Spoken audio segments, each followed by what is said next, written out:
Здравейте! Така, изкъбах си и косата. Да, мокър съм. Не знам.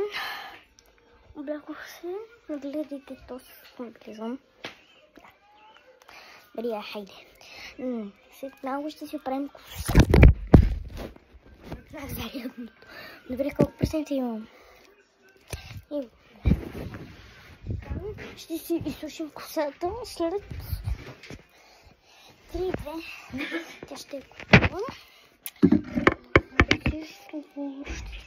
Ще изтрудя. Да, мокре. Тук му долу малко изхвърля. Знам. Сега ще я изслушим. 3, 2, 1.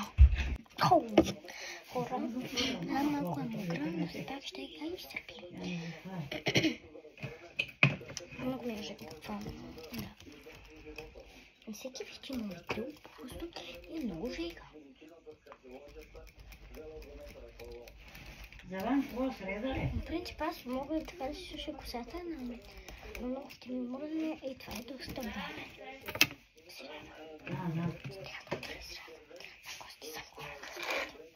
Аз всеки ден съм на гости, само да ви кажа.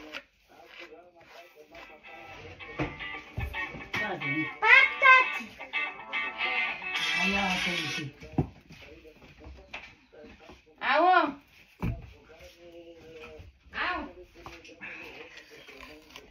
Новата чечица, вижте на Пингвинчо. Това е най-сладкият човек на света. И познайте кой е? Пингвинчо. Много сладка, храна, много сладка буквално. Само да кажа, да припомня. Да кажа, по-точно не да припомня.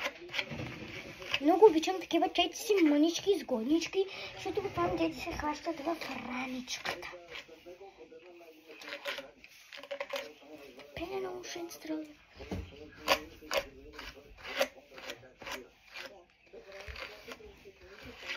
Малко ми е трудно да река с нея, защото тя ми е нова и буквално аз не съм свикнала с малки гребани. Бабе, ако си гладна, взели сме кремвирши.